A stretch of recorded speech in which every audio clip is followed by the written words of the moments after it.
Hello everyone, Earl Henderson, Primordial Defense. Thank you for watching. I have another Monday quarterback video for you. I'm going to play this video and talk about things that are going on, to better explain what's going on, and talk about things that I think that are being done right and or done wrong. This comes from Douglas County out of Colorado. We'll play this and get into it.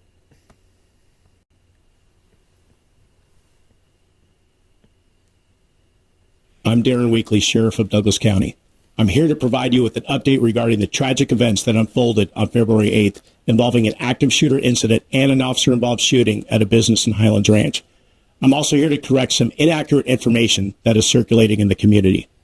First and foremost, I want to say our hearts go out to everyone impacted by the violence that occurred. We have identified dozens of victims who had to run from gunfire. If you come to Douglas County, this will not be tolerated. My deputies' quick actions prevented a much larger tragedy. At this time, our law enforcement agencies are conducting thorough investigations into both the active shooter incident and the officer-involved shooting. We understand there are many questions. I want to assure you that we are doing everything in our power to be transparent and provide accurate information. However, due to the ongoing nature of these investigations, there are certain details we are unable to release at this moment. I can tell you my deputies responded swiftly, with the first deputy arriving on scene in less than a minute. They acted courageously to protect the public. 23-year-old Jalin Seabron refused to comply with multiple commands for my deputy to drop his gun. You will see this in the video we are about to show you. A word of caution, the following video contains footage of an officer-involved shooting that ultimately resulted in the suspect's death. Your discretion is strongly advised. Hey, Barry Ryan, did you get it? Across the street! The address of your emergency. Hi, yes, I'm at Main Event Entertainment in Highlands Ranch. We just heard gunshots from inside the building. We just heard gunshots from the building. Everybody's running. Okay, do you know how many people are involved? We're not sure. We just heard a lot of gunshots, and now people are exiting the building. How many gunshots did you hear? We heard a lot. It was like too many to count. It was at least 10. 820. 4 David 34, 6 David 31, copy a shooting at the Main Event. 6 David 31. 4 David 34. 64 Centennial Boulevard, the Main Event Entertainment Center, again 64 Centennial Boulevard. We have multiple callers advising there's screaming and shots were heard, gunshots from inside the building. Another party advised someone walked in and started shooting. At 11:51 on Saturday, February 8th, Douglas County deputies responded to an active shooter call at Main Event located at 64 Centennial Boulevard in Highlands Ranch, Colorado. A fight had broken out inside the women's restroom and ended with a shooting inside the business.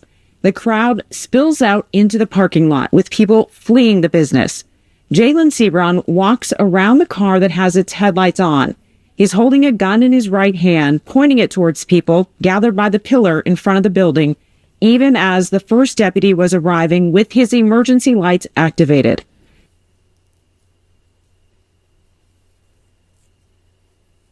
Seabron then turns toward the deputy, which you can see by his hat turning in that direction. In accordance with state law, a peace officer is justified in using deadly physical force if the suspect poses an immediate threat of death or serious bodily injury to the peace officer or another person. It is clear in these pictures there were others in danger.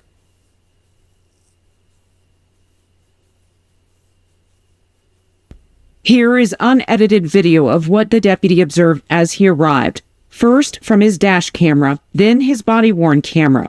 At no time did Seabron drop his gun.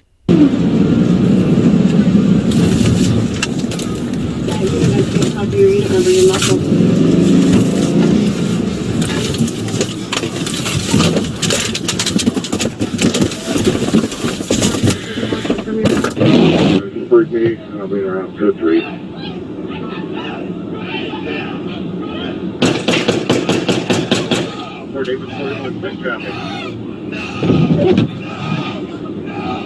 Shot fired.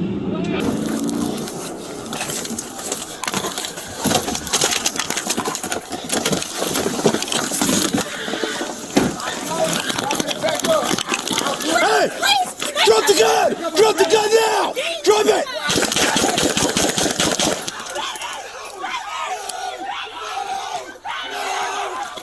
Shots fired. The first deputy on scene encountered him in the parking lot and observed he was armed with a handgun. Drop the gun! The deputy gave him several orders to drop the gun, which he did not obey. Drop the gun now! Seabron turned toward the deputy, who, faced with an immediate threat to his own life and the safety of those in the crowded parking lot, discharged several rounds, striking him numerous times. Seabron succumbed to his injuries.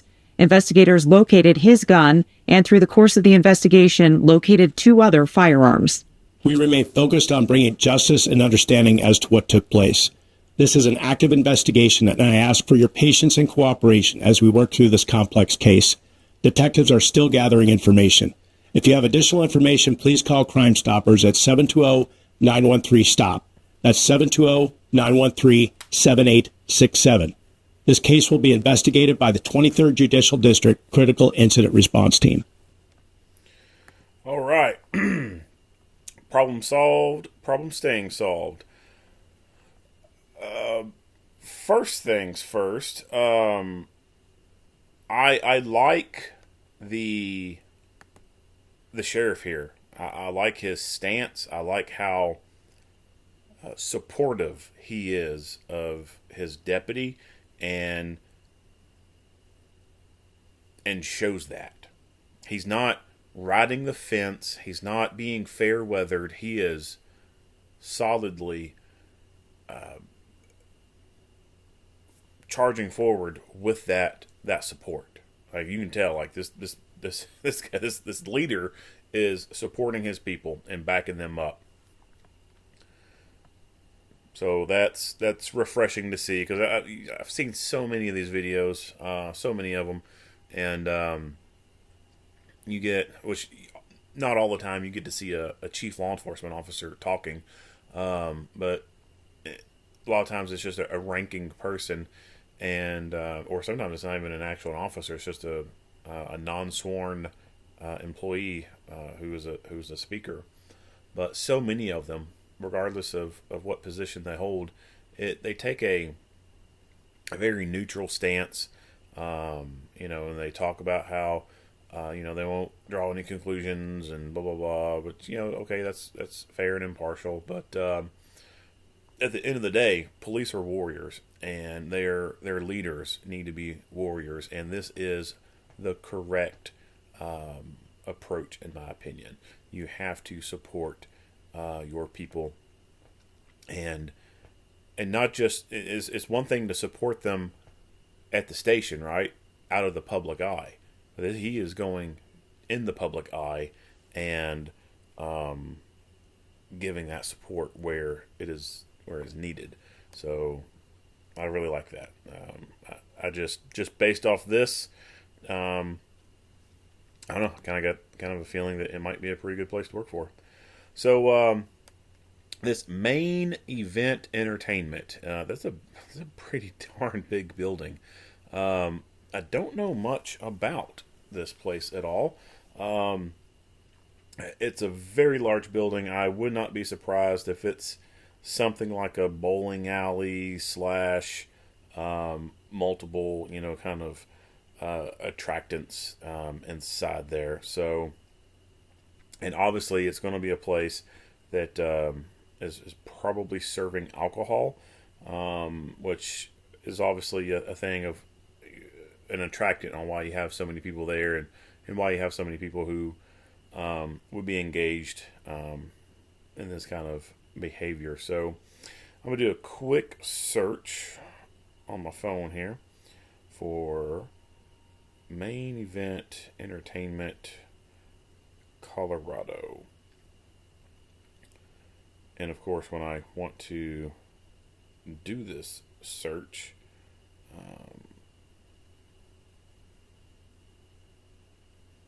I don't see anything right off the bat that is for sure letting me know that this is it. So it says, I remember it said Highlands Ranch. So, okay, so I do see bowling. So there's a book bowling. There's gravity ropes, bowling. What else is there?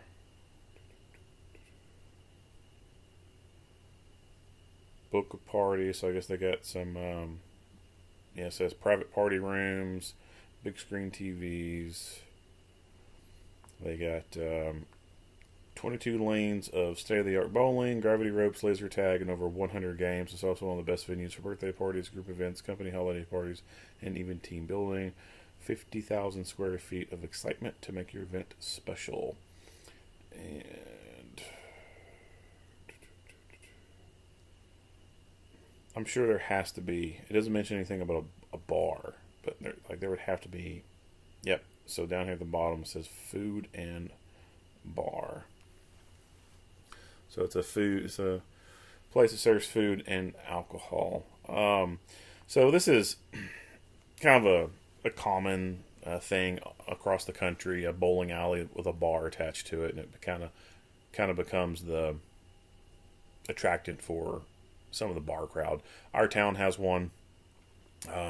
It's a big bowling alley, and it also has laser tag in there and arcade games and batting cage and some other stuff in there. But it also has a bar, and some of the people go there to play pool. Or I'm sorry, do bowling and drink at the same time. But then there's also people who they just go to the bar there instead of just going to like a bar downtown or something. So I would imagine that that's probably what's going on. Is these people were hanging out here at the bar. I highly doubt that dude was playing laser tag and got all triggered that he lost and decided to pull out the real gun or lost it, mini golf or something. Most likely he was in there with people consuming alcohol, may even been consuming alcohol himself, or could have been doing something else as far as an intoxicant goes. So what kind of security does an event place like this have? Well, I have no idea. They didn't mention anything about security. It's a bar, and so they should be having security. Now, if they do have security, there's one or two ways they could be going about it. They could be like a lot of bars and just have bouncers, just your unarmed t-shirt bouncers who stay inside the bar area, and they don't go anywhere else into that facility unless they're called upon it to go do it. I've seen places like that before, just regular bouncers, just like you would at a normal downtown bar or something like that. The other way of doing it is having armed security, like a roving patrol kind of thing, and you just don't see a whole lot of places doing that, even though they should, especially if they have a bar that is attracting a lot of people who are just solely focused on wanting to go there and get drunk. I mean, it's one thing to, go to a place like that, do some bowling, play some games, have a few drinks, get loosened up, and having some fun. But it's obviously a different thing if someone is just going there, or groups of people are going there just to get intoxicated. That just makes it a nightclub bar at that point. And so I think that the owners of those places should do their due diligence in having adequate security, because they don't have just a bar there. They have an entertainment venue there that attracts people who are not bar people. You may have younger, high school kids, young college kids who aren't old enough to drink, and they're legitimately just going out there for the bowling, social stuff. They want to play the arcade games, whatever. They're there for that social interaction, because if you're not 21, you can't go into a bar. What the hell else is there for you to do when you're between 15 to 20 years old? I mean, some of them got fake IDs, and they're probably going to that bar or going into bars. But the good ones who aren't engaging in that lifestyle, well, they want something to do too, right? And so that is putting them at an unnecessary and unrealistic risk, because they ordinarily would not be going to bars and nightclubs, right? Because they wouldn't be old enough to get in. But they're going to this place to do some bowling, And just so happens there's a bar attached that happens to attract a lot of people who go to those bars and nightclubs who can be some violent individuals. So, and just like any normal bar or nightclub, owners should also do their due diligence in providing adequate security.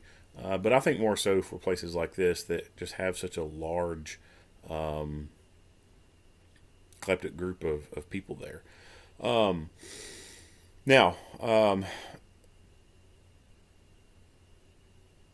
places like this that have their own parking lot, a lot of times those parking lots can be issues as far as people loitering and stuff like that. And that would be another reason for why you'd want private security out there that would be able to walk out of the bar and go do rounds in the parking lot, making sure people, one, aren't drinking out there, which is causing the bar to not gain any profits and or lose profits, and would be preventing people from over serving themselves and becoming over intoxicated, and also to deter any other criminal activity. People using that parking lot as a place to deal their drugs or other stupid crap.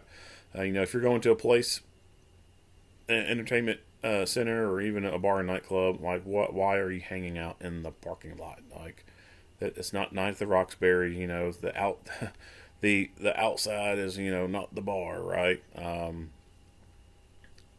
So people shouldn't be hanging outside.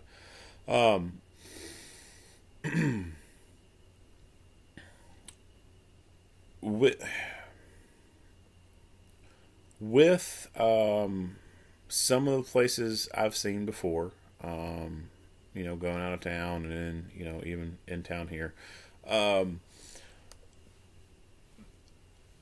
bowling alley places can attract a wide range of people, right? Like you can have your country people there. You could have like your emo-ish people there. College students, high school kids, people who just they work somewhere as a group of coworkers, and they're going there when they're off work. You get the thuggish kind of gangsterish crowd that likes to come in there. It's a very, very eclectic group of people that can be hanging out in a bowling alley kind of place. But the amount of like thuggish people that I've seen come into places is kind of interesting, I guess.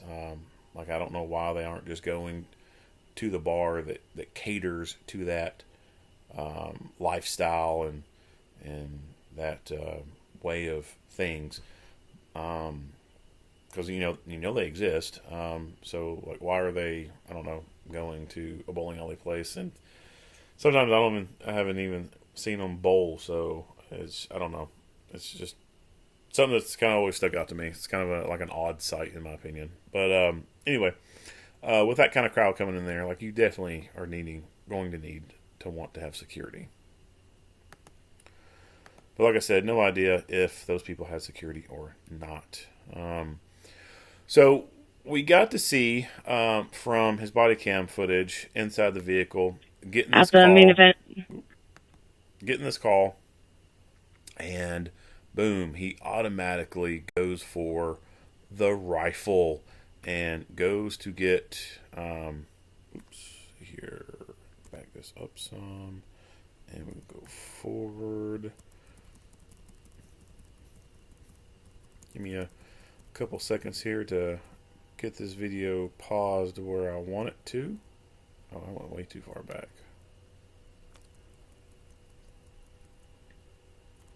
Sometimes the rewinding and the fast forwarding can be a little tricky, and not be able to get it paused on the right freeze frame that you want. And for some reason now it's not even. I went way far back. Alright, let's go forward from here. Well, I'm going backwards. That's why it's not working for me here. Alright, so he's getting the rifle out. I was kind of wanting to pause it some to get a good look at it. Yeah, he does have a silencer on there. All right. The sling is stowed on the side. And looks like just a weapon-mounted light. Doesn't look like a infrared laser on it or anything. All right, so let's get good freeze frame going on here.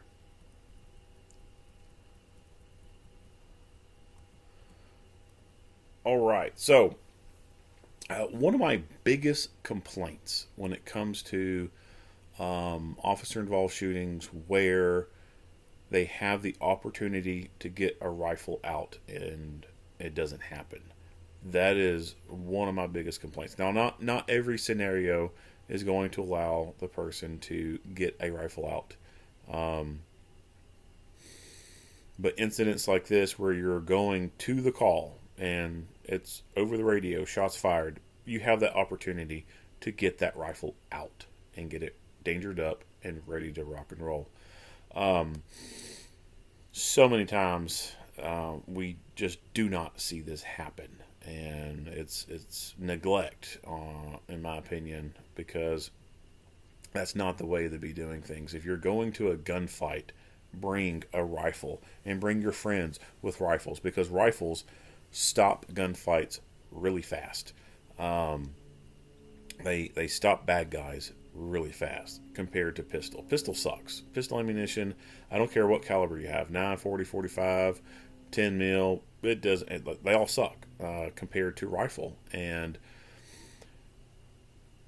there are a lot of people walking around today who've been shot multiple times with a pistol and they survived and still walking around.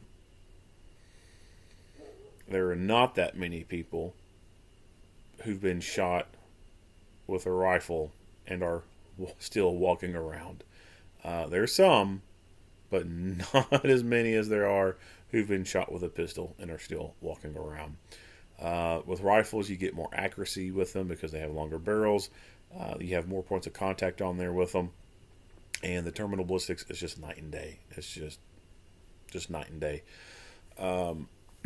And the problem, I think, on why we don't see rifles being brought out sooner or utilized more is a lack of realistic rifle training, in my opinion. The way traditional rifle classes are done, I think, are unrealistic. When you think about your pistol is always on you, right? So when you start on the shooting line, that is realistic because that gun is going to be on your side. So when you start the drills, it is totally realistic that you would just reach down, grab that pistol, and get it into the fight. It's your EDC. You're carrying it every single day.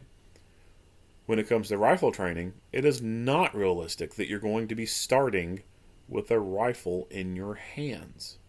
It's not Call of Duty. You're not starting that game swaying back and forth with that long gun in your hand and then beep, it goes.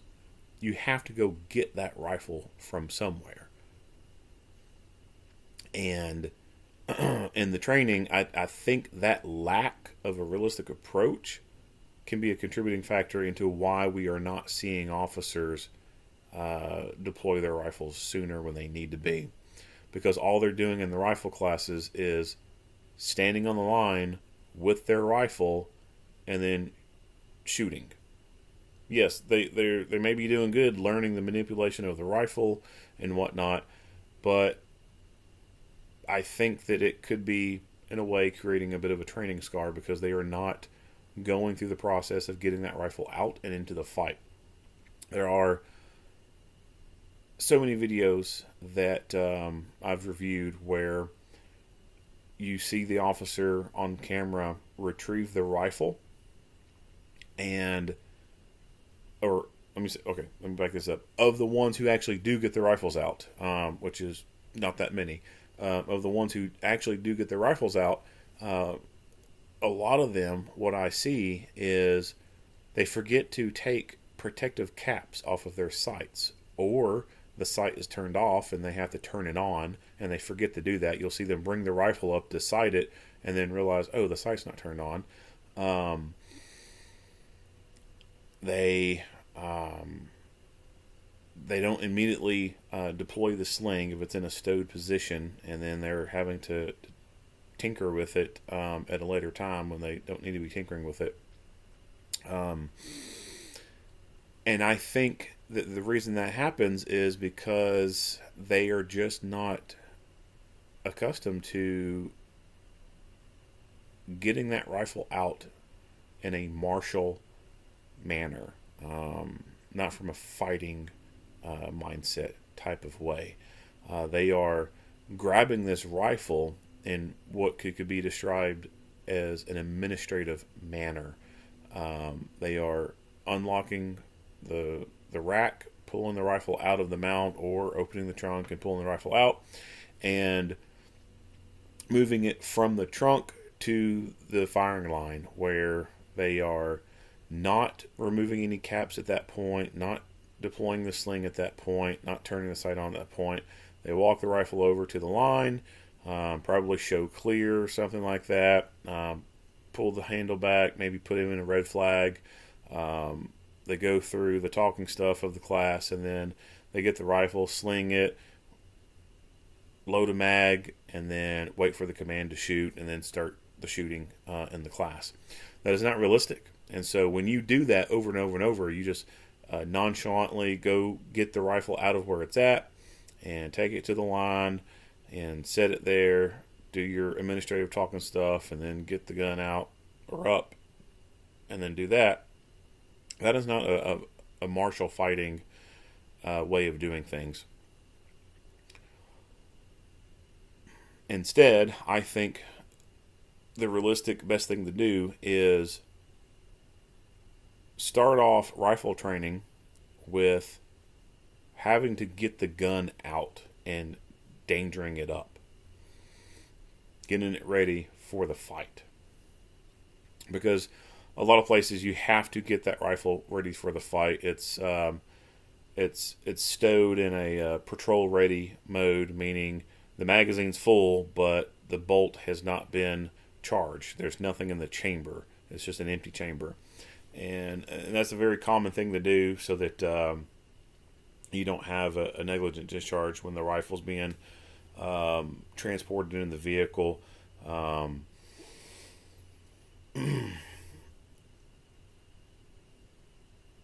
The protective caps could be on the sights because, it's sitting in the trunk or even sitting in the cab of the vehicle. Just over time, all the dust and everything could fill those things up.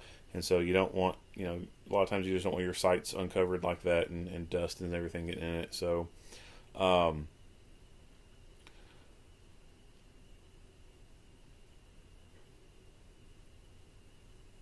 like I said, the realistic thing would be to start off classes where the students go get the rifle from its storage location and pull it out like they were going into a gunfight. They're going to get the rifle out of its position wherever it's at, whether it's in the cab of the vehicle in a rifle rack or it's in the trunk in a bag or a case, whatever. They're going to access it, get it out. If they have caps on their sights, they're going to pop those off. If they drive around with the sight turned off, then they need to activate that sight and then deploy the sling if it's in a stowed position. If it's bunched up on the side with like ranger bands or something, they need to pop that loose and charge the bolt.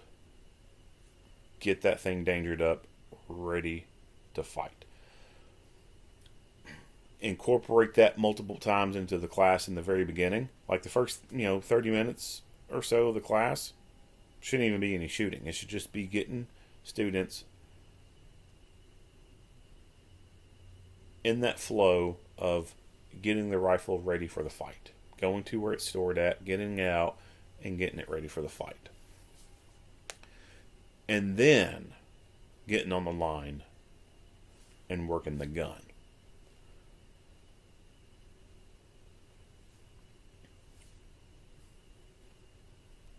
With incidents like this where they are going to the call in the car, the best practice, in my opinion, is to stop the vehicle and get the weapon out, get it ready, like taking the caps off, deploying sling, and charging the bolt, and then proceeding to the call. Which that's very important if the rifle's in the trunk or the cargo space of the vehicle, right? Like you can't be driving and then somehow, get into the trunk. You're obviously going to wreck. So you're going to have to stop that car. Now, even when the rifle is in the cab of the vehicle like it was here, it may be safer for you to stop and do all that so that you're not distracted driving. It can be done, obviously, right? Like he did it. There's bunch of other videos that I've watched and done reviews on where people do it. They're driving, they're getting the rifle out, and they're doing everything while they're still driving. With that being said, obviously, speed and road conditions are going to be a factor in that. And so, it's a lot of traffic, whatnot. It may be safer to just stop the vehicle and get it out and ready and then punch the accelerator. But either it's coming from the trunk or cargo, or it's coming from the cab. Dangering it up, get the bolt run, get the sights ready, deploy that sling, and throw that sling around the neck, and have the rifle dangling in front of you and between your legs, sort of like a 1-point configuration around your neck, almost like that. Wearing that sling around your neck with the rifles, like wearing a very awkwardly shaped necklace. That will allow the rifle to stay on you, and be able to stay on you while you're throwing the car into park and then opening the door at the same time, or operating a microphone and opening the door, whatever. You can still go through your process of stopping, securing the vehicle, and getting out of the vehicle without the rifle, falling down the floorboard or something like that. It's around your neck, so that when you're getting out of the vehicle, it's coming with you. And then being able to get into the fight with that rifle. So that, I think, is the best way to do it, is before you ever get on scene, get that rifle out, get it ready, and then when you get there, it is ready to rock. If you don't, then when you get there, it is not always realistic or possible that you're going to be able to get that rifle out, because it may be popping when you get there, and it may take too long. It may take forever to get that thing out, and it would be quicker for you to go to pistol and start doing work with pistol. And we already know, like I said earlier, pistols are not the best things to go to work with, right? If you know you're going to a gunfight, bring a rifle and bring your friends with rifles. So, this guy's doing it right. He is going to this call, he's getting this rifle, he's dangering it up, and when he dismounts from this vehicle, he is ready to fight with it. He is ready to save people's lives, and he doesn't have to waste his time getting the rifle, stopping the car, getting out, getting the rifle out, and then going.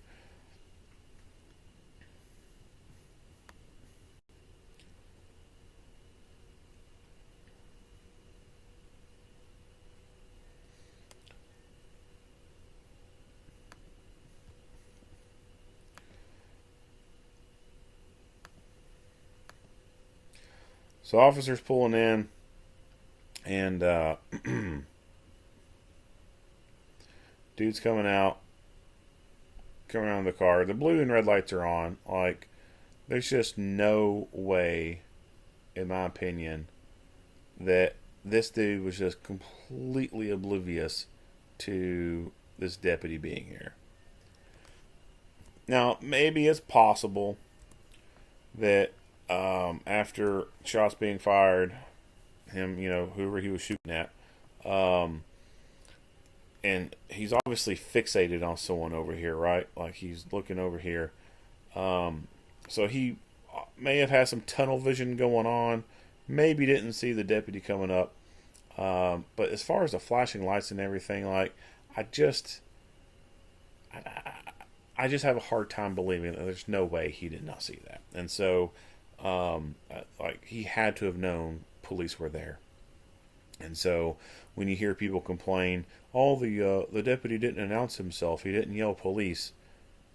Yeah, sure, that helps cover your base when you do yell police, but when you show up in a car with fucking super bright ass LED lights flashing red and blue, it is obvious that the police are there. Freaking UPS trucks, post office trucks don't drive around with red and blue lights. It is obvious that the police are there.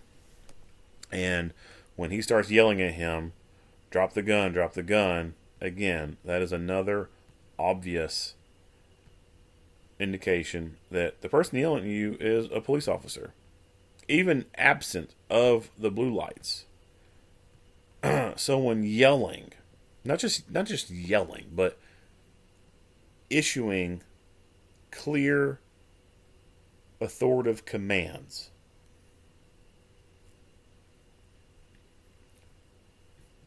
Is a very, very high probability it's a police officer.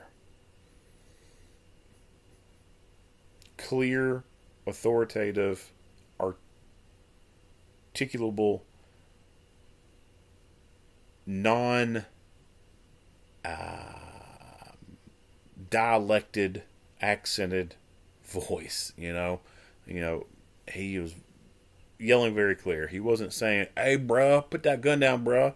Like, obviously, it's not some random person from the crowd who's walking up. Just the tone of the voice, his clear speaking ability is a clear indication it's a police officer. Or it could have been security. But either way, very, very clear that, the person is the person who should be there and is giving some kind of lawful order.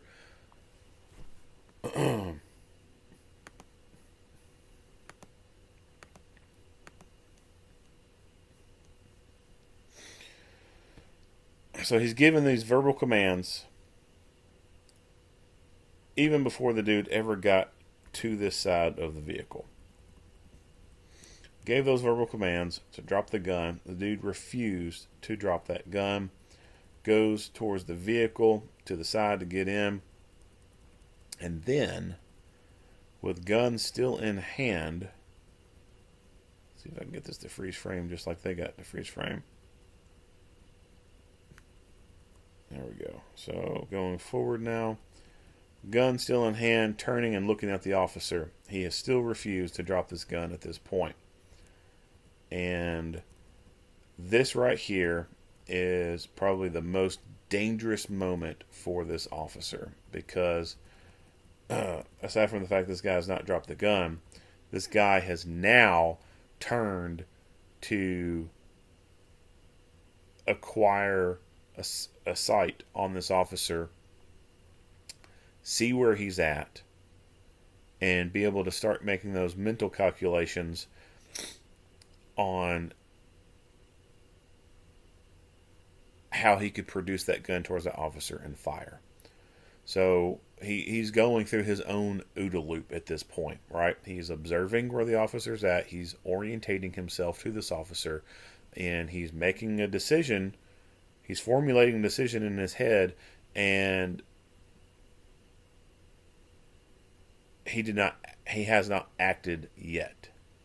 And the officer did not give him the opportunity to act further aggressively.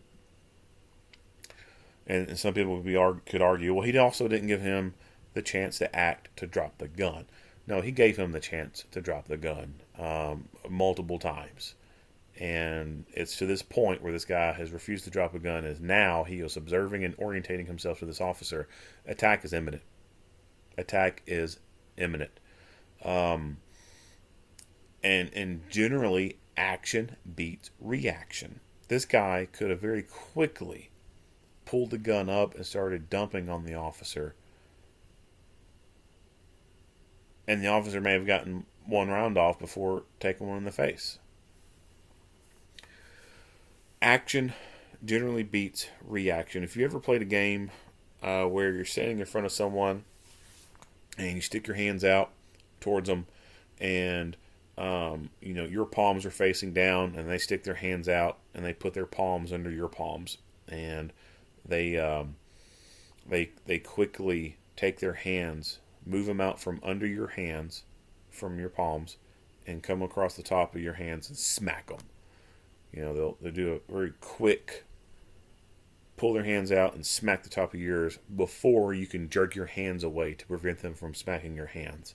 I don't know if there's a name for this little game, but it's a very common thing to see kids play. So it's an action versus reaction game, and a lot of times the person who makes that first move, the one who's going to do the slapping on the top of the hands, they get to make that first move.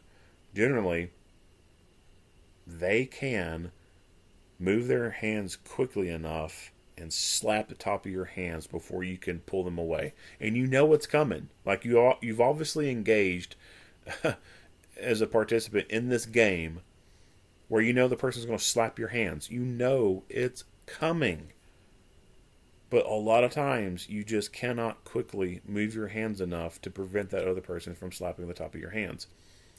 And we can see this with gun stuff. People can, even with a gun drawn on them, can still quickly pull a gun up and start shooting and land rounds on target before the other person could act. The Tooler drill, everyone calls it the 21-foot rule or the 21-foot drill. The Tooler drill, where person is 21 feet from you, right? And you can see this in simunitions, where you got someone with a sim gun and another person with a plastic fake knife. They're 21 feet away. That person with that knife can cover the distance of 21 feet in a fast dash and be able to put that fake blade on the person before they can pull their gun out and get a good shot on target. And they know this is happening. They know it's coming. They know the dude's going to run at them with this knife, and they have to pull their smoke wagon out and dump around on them. And sometimes they just can't do it. It happens so quickly. So generally action beats reaction. And so this dude was given opportunities to drop the gun. He did not do it. He's turning. He's observing and orientating himself. Attack is imminent. And so this officer did the right thing. He did not wait any longer. He stopped the threat and put rounds in this guy so that he could not put rounds into the officer. This guy has already shown that he is a clear and present danger to everyone there. He is a substantial risk to the public. If he would have been able to make the first move and very quickly jerk that hand up and start dumping rounds in that officer and get a lucky hit in that officer's face, he could have then took that officer's rifle and then started shooting other people with it, or start shooting at responding officers as they're arriving on scene. So nothing wrong with this, and some people seem to have a problem with incidents like this or similar to this. Because he's got kind of his back turned, they'll complain about they shot him in the back, blah blah blah blah blah. I really see no problem with it at all. I don't see a big issue with shooting people in the back, because he could very quickly, even in this orientation that he's in, bring that gun up across his chest, point it out past that arm in the same way that he's standing, and not move a whole lot much more, and shoot rounds at this officer with his back turned to the officer. Very, very realistically possible. So what do you do then? You don't shoot because, oh, the guy's got his back turned to me, but he's shooting at me. I have to wait till he turns so I can shoot him in the chest. No, like that's incredibly stupid. It's unrealistic. So just because the guy has his back turned to him, it doesn't matter. Light him up.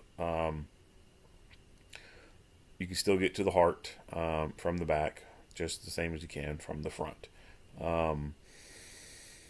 So no issues with that. But some people who just hate police in general, it's realistically that's who the complaints come from. It's just people who hate police and people who sympathize with criminals like this is the ones who make those complaints. So no issue there.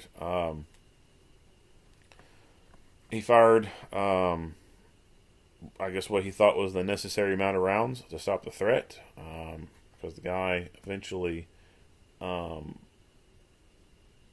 stopped moving in a way that he could have, been a threat.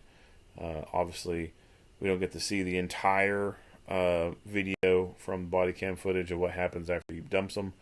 But he shoots him, guy goes down, and I'm sure the officer could see after that the dude is no longer a threat anymore and is incapable of shooting anyone else.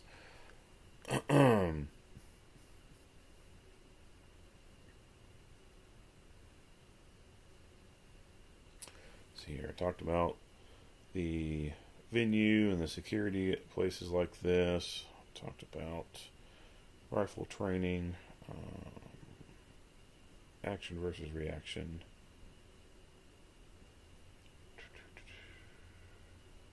Oh, silencers. So I mentioned earlier that he does have a silencer on this rifle.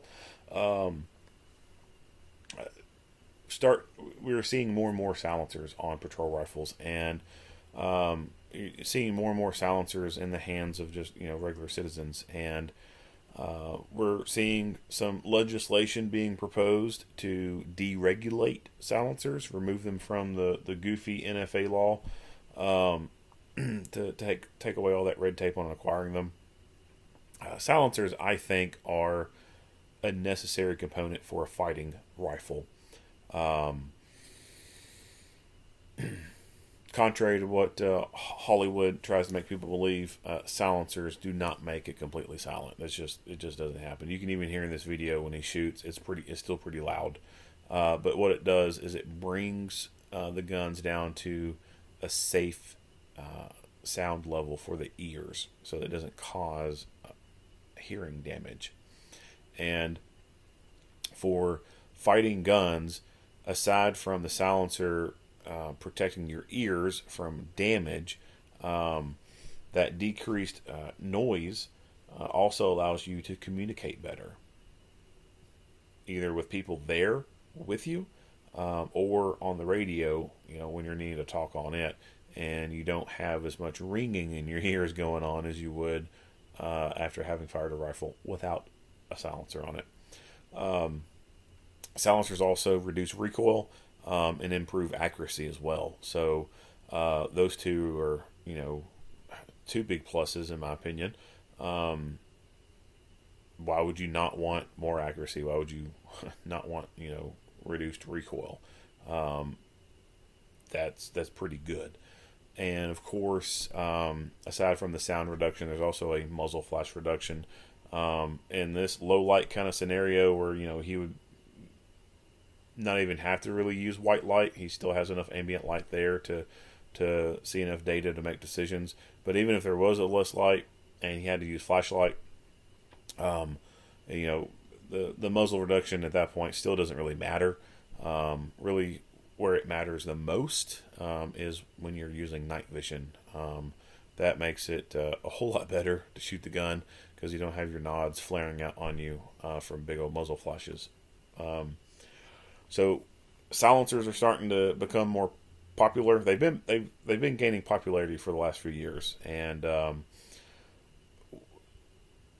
with agencies, they are becoming a more popular choice, even outside of just your special teams like SWAT teams and stuff like that. You're starting to see more patrol officers having silencers on their rifles, and that's a good thing because, like I said, silencers are an important piece for a fighting rifle. A fighting rifle needs a sling. A fighting rifle needs a weapon-mounted light, and I say a fighting rifle needs a silencer on there.